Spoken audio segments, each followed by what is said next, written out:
কৃষ্ণ। কৃষ্ণনগর ঘূর্ণি গাঙ্গুলিপাড়ায় অবস্থিত শ্রীগোপাল মন্দিরে আজ শ্রী শ্রী উত্থান একাদশীর দিনে আমরা শ্রীমদ্ ভাগবত গীতা আস্বাদন করছি। আমরা আস্বাদন করছি অধ্যায় 5 সন্ন্যাস যোগ, শ্লোক সংখ্যা 18। ভগবান শ্রীকৃষ্ণকে নমস্কার, ভগবান শ্রী নারায়ণকে নমস্কার, भगवती दुर्गा देवी के नमस्कार, श्री गुरुदेव के नमस्कार। मूकं करोति वाचालं पुंगुं लंघयते गिरिं यत्कृपातमहं वंदे परमानंद माधवम। এখন আমরা আস্বাদন করছি অধ্যায় 5 শ্লোক সংখ্যা 18। বিদ্যা বিনয় সম্পন্নে ব্রাহ্মণে গোবি হস্তিনী শুনি চৈব সপাকে চ পণ্ডিতাহ সমদর্শিনঃ। এখন আমরা এই শ্লোকটির অন্তর্গত শব্দগুলির অর্থ জেনে নেব। বিদ্যা বিনয় সম্পন্নে, বিদ্যা ও বিনয় সম্পন্ন ব্রাহ্মণে, ব্রাহ্মণকে, গোবি গাভীকে, হস্তিনী হস্তিকে, চ এব অবশ্যই, শুনি কুকুরে, চ এবং সপাকে চণ্ডালকে, পণ্ডিতাহা পণ্ডিতগণ, সমদর্শিন সমদর্শী। তাহলে এই শ্লোকটির বঙ্গানুবাদ কি দাঁড়ালো? বিদ্যা ও বিনয়যুক্ত ব্রাহ্মণকে, গাভীকে, হস্তিকে, কুকুরকে এবং অবশ্যই চণ্ডালকে পণ্ডিতগণ সমদৃষ্টিতে দেখেন। এখন আমরা এই শ্লোকটির অন্তর্নিহিত ভাব আস্বাদন করছি। ভগবান শ্রীকৃষ্ণ এই শ্লোকে বললেন যে বিদ্যা ও বিনয় সম্পন্ন ব্রাহ্মণ, গাভী, হস্তি, কুকুর এবং চণ্ডালে পণ্ডিতগণ সমদর্শী হন। এখন প্রশ্ন, বিদ্যা কি? শাস্ত্রে বলছেন যে সা বিদ্যা যা বিমুক্তয়ে, যা মানুষকে মুক্তিদান করে, তাই হলো বিদ্যা। আত্মজ্ঞান লাভ করলে এবং ভগবানের চরণে ভক্তি লাভ করলেই মানুষ মুক্তি লাভ করে। অর্থাৎ আত্মজ্ঞান লাভ করা এবং ভগবানের চরণে ভক্তি লাভ করাই হলো যথার্থ বিদ্যা। বিনয় বা নম্রতা মানুষকে অহংকার থেকে মুক্ত করে। মানুষের মধ্যে নানা প্রকার অহংকার কাজ করে, যেমন জাতিগত অহংকার, ধনের অহংকার, বিদ্যার অহংকার, রূপ যৌবনের অহংকার, গাড়ি বাড়ির অহংকার, বলের অহংকার, বুদ্ধির অহংকার ইত্যাদি। বিনয় সম্পন্ন মানুষ এই সকল অহংকার থেকে মুক্ত হয়। তারা মনে করেন এই সব কিছু ভগবানের দান, এতে অহংকার করবার মতো কিছু নেই। যে ব্রাহ্মণের মধ্যে আত্মজ্ঞান আছে এবং যিনি বিনয় সম্পন্ন, তিনি তো সকলের নিকটে শ্রদ্ধার পাত্র হবেন, এটাই স্বাভাবিক। এইখানে চণ্ডাল শব্দটা ব্যবহার করা হয়েছে শ্লোকে। এই চণ্ডাল বলতে কাদের বোঝায়? শাস্ত্রে বিভিন্ন স্থানে উল্লেখ দেখা যায়, যারা শ্মশানে থেকে শবদাহ করে, কুকুরের মাংস ভক্ষণ করে এবং শূকর পালন করে, তাদের চণ্ডাল বলা হয়। এখন গাভী অর্থে গো প্রজাতি, শুনি অর্থে কুকুর প্রজাতি এবং সপাক অর্থে চণ্ডাল জাতি, হস্তিনী অর্থে হস্তি প্রজাতি, এদের সকলকে এবং বিদ্যা ও বিনয় সম্পন্ন ব্রাহ্মণকে সমান দৃষ্টিতে দেখেন কারা? ভগবান শ্রীকৃষ্ণ বললেন যে যারা সমদর্শী পণ্ডিত, পণ্ডিতাহ সমদর্শিনঃ, অর্থাৎ সমান দৃষ্টি সম্পন্ন আত্মজ্ঞানী এবং শাস্ত্রজ্ঞানী সাধকগণ। কোন দৃষ্টিতে তারা সমান দেখেন? তারা জানেন যে প্রতিটি জীবের আত্মাই হচ্ছে পরমাত্মার অংশ, সচ্চিৎ আনন্দময়। বাইরের দেহটা আলাদা আলাদা, কিন্তু সকলের ভিতরে যে আত্মা বিরাজ করছে তা পরমাত্মারই অংশ, তাতে কোনো ভেদ নেই। আর সকলের মধ্যেই সেই একই পরমাত্মা বিরাজ করছেন।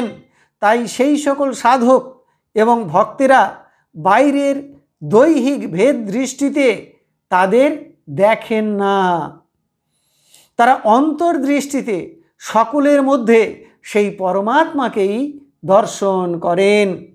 প্রতিটি জীবের মঙ্গল আকাঙ্ক্ষা করেন তারা। বাইরের স্থাবর জঙ্গম, চর অচর, মানুষ, গরু, ছাগল, ভেড়া, পশু পাখি, ইট কাঠ, মাটি পাথর ইত্যাদি আলাদা আলাদা দেখলেও বস্তুত তারা সব কিছুর মধ্যেই সেই একই ভগবানকে, একই পরম ব্রহ্মকে, একই পরমাত্মাকে দর্শন করেন। একং ব্রহ্ম দ্বিতীয় নাস্তি। এই যে সর্বজীবে, সর্বভূতে, সর্ববস্তুতে সমদৃষ্টি লাভ করা, সকলের মধ্যে ভগবানকে দেখা, এটা সহজ কথা নয়। সাধক ভক্ত বহু বহু জন্ম ধরে তপস্যা করবার পর তবে এই সমদৃষ্টি লাভ করেন। বাসুদেব সর্বম ইতি সমহাত্মা সুদুর্লভ। দেখুন, এ প্রসঙ্গে আমরা শঙ্করাচার্যের জীবনের একটি কাহিনী স্মরণ করতে পারি। শঙ্করাচার্য তখন কাশীধামে বাস করছেন। তিনি গঙ্গা স্নান করে আশ্রমে ফিরছেন। তার সামনের দিক থেকে একজন শূকর পালক কতকগুলি শূকর নিয়ে আসছেন। শূকর দেখে শঙ্করাচার্য রাস্তার এক পাশে সরে দাঁড়াচ্ছেন। শঙ্করাচার্য যতই সরে যাচ্ছেন, শূকরের পাল এবং শূকর পালক ততই তার দিকে সরে যাচ্ছে। অবশেষে শূকর পালক যখন শঙ্করাচার্যের পাশ দিয়ে যাচ্ছেন, তখন বললেন, তুই শঙ্কর না? একজন শূকর পালকের মুখে নিজের নাম শুনে শঙ্করাচার্য অবাক হয়ে ফিরে তাকালেন। দেখলেন সাক্ষাৎ শিব ঠাকুর শূকরের পাল নিয়ে যাচ্ছেন। ভগবান ভোলানাথ বললেন, হারে শঙ্কর, তুই নাকি ব্রহ্মজ্ঞানী? তা শূকর দেখে আর শূকরের পাল দেখে সরে সরে যাচ্ছিস কেন? শূকরের পালককে দেখে সরে সরে যাচ্ছিস কেন? ব্রহ্ম তো সর্বত্র সমান। শঙ্করাচার্য অবাক হয়ে গেলেন। শিব ঠাকুরের উদ্দেশ্যে প্রণাম করলেন, বুঝলেন ভুল হয়েছে। তাহলে দেখুন, শাস্ত্রীয় জ্ঞানে, পুঁথিগত বিদ্যায় সবাইকে সমান বলা আর বাস্তব দৃষ্টিতে সবার প্রতি সমান আচরণ করা, সমান ভাবা এক কথা নয়। মহাপ্রভু বলেছেন, জীবের সম্মান দিবে জানি কৃষ্ণ অধিষ্ঠান। সকল জীবের হৃদয়ে পরমাত্মা রূপে ভগবান শ্রীকৃষ্ণ বিরাজ করছেন। তাই সকলকে কৃষ্ণ জ্ঞানে দেখতে হবে, সম্মান দিতে হবে। বাইরে থেকে কেউ কালো, কেউ সাদা, কেউ লম্বা, কেউ বেঁটে, কেউ ব্রাহ্মণ, কেউ শূদ্র, কেউ হিন্দু, কেউ মুসলমান, কেউ মানুষ, কেউ পশু পাখি, কিন্তু সকলের অন্তরে সেই একই ভগবান, একই পরমাত্মা বিরাজ করছেন। এই আত্মজ্ঞান লাভ করে সকলকে সমান দৃষ্টিতে দেখতে হবে, সকলকে সম্মান দিতে হবে, ভালোবাসতে হবে, সকল জীবের কল্যাণ করতে হবে।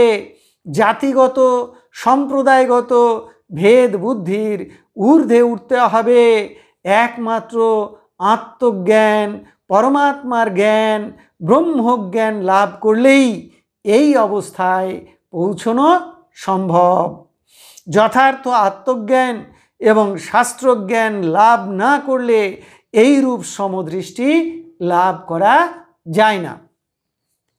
তাই এই শ্লোকে ভগবান শ্রীকৃষ্ণ সমদর্শী পণ্ডিত বলতে যথার্থ ব্রহ্মজ্ঞানী, আত্মজ্ঞানী, সাধক এবং ভক্তদের বুঝিয়েছেন।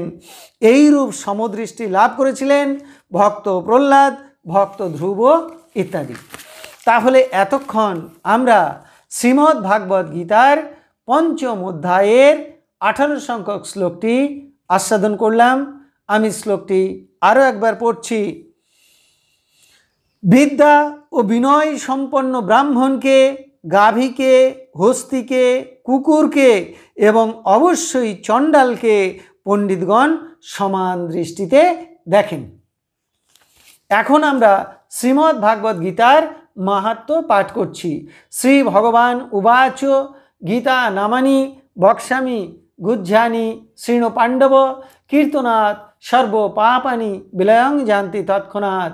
গঙ্গা গীতা চ সাবিত্রী সীতা সত্তা পতিব্রতা ব্রহ্মাবলী ব্রহ্মবিদ্যা ত্রিসন্ধ্যা মুক্তিগেহিনী অর্ধমাত্রা চিদানন্দা ভবগ্নি ভ্রান্তিনাশিনী বেদত্রয়ী পরানন্দা তত্ত্বার্থ জ্ঞানমঞ্জরি ইত্যেতানি জপ নিত্যং নরনিশ্চল মনসঃ জ্ঞান সিদ্ধিং লভে নিত্যং তথান্তে পরমং পদম। হরি ওম তৎসৎ। এখন আমরা ভগবান শ্রীকৃষ্ণের চরণে প্রার্থনা জানাচ্ছি। হে কৃষ্ণ কৃপা সিন্ধু, এই নাও তুমি আমার দেহ, এই নাও তুমি আমার মন, এই নাও তুমি আমার প্রাণ, এই নাও তুমি আমার আত্মা, এই নাও তুমি আমার জীবন যৌবন যথা সর্বস্ব। হে কৃষ্ণ কৃপা সিন্ধু, এই দেহ মন প্রাণ আত্মার দ্বারা অনুষ্ঠিত সমস্ত কর্ম তোমার কর্ম, এই সমস্ত কর্মের ফল তোমার। এই দেহ মন প্রাণ আত্মার মধ্য দিয়ে তোমার ইচ্ছাই তুমি পূর্ণ করো। হে কৃষ্ণ কৃপা সিন্ধু, তুমি পিতা, তুমি মাতা, তুমি আমার পুত্র, তুমি আমার কন্যা, তুমি স্থাবর জঙ্গম কীট পতঙ্গ লতাপাতা রূপে রূপে প্রতিরূপে তুমি বিরাজিত। তুমি ব্যতীত এই ত্রিভুবনে আর কিছু নেই।